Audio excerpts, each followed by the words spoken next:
Getafe 1, Barcelona 1 then. Let's take a look at what that means at the top now. We'll discuss later on Atletico Madrid losing against Leganés, meaning this has been an absolutely dream day for Real Madrid, who have the chance to go top of the table tomorrow against Las Palmas and extend their lead over Barcelona to 7 points. Meanwhile, for Getafe, you take a look at it, they give themselves a little bit of breathing room, 1 point in fact, away from the relegation zone after that draw today. Luis Garcia joins us. Luis, what was wrong with Barca today? There was a few things wrong, I guess, but the most important is that they were not clinical. They couldn't have the end product. They have 3-4 chances. They should have finished at least one of them. We saw in the first 45, Rafinha and also Lewandowski. In the second half, once again, Rafinha.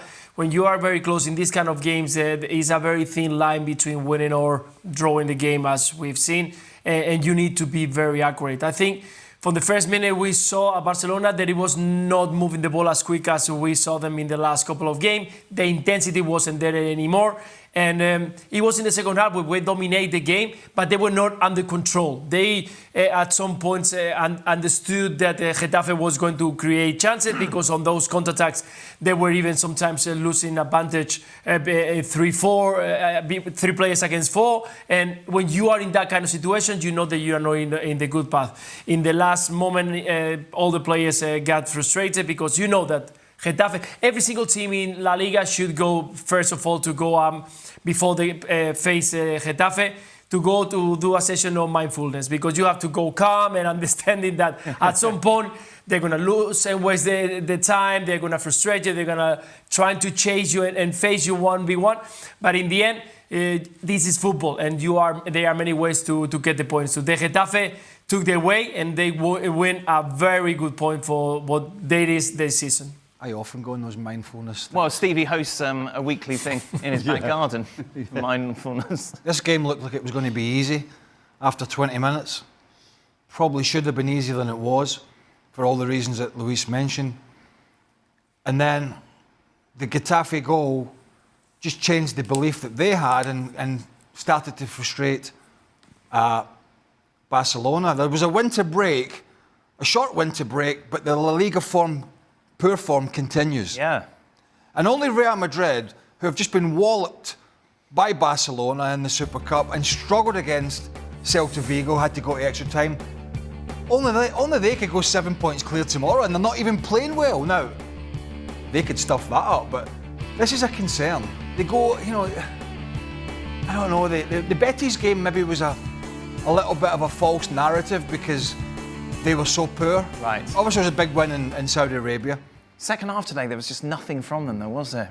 No, we were talking, they had the ball. Well, how many times the keeper tested? Well, I think Lewandowski knew from last year what he was going to be in for, and we saw a couple of tackles from the back whenever he came short. But the two guys that we really have talked about, Rafinha and Lamine Yamal, struggled to do anything of any note. There was the odd little bit and pieces. You saw Rafinha miss at the back post. Lamal had a strike that was deflected. Rafinha header in the first half, but they really struggled to assert themselves in the game. Brought Frankie de Jong on to try and get a bit more control. But let's be honest, Getafe on the counter-attack in the second half looked as dangerous. And whilst the Getafe goalkeeper was busy, or he was good, he didn't have to be great. So a worrying trend from Hansi Flick, I think, in terms of La Liga and how to break teams down that sit as deep as Getafe did, and give them credit as well.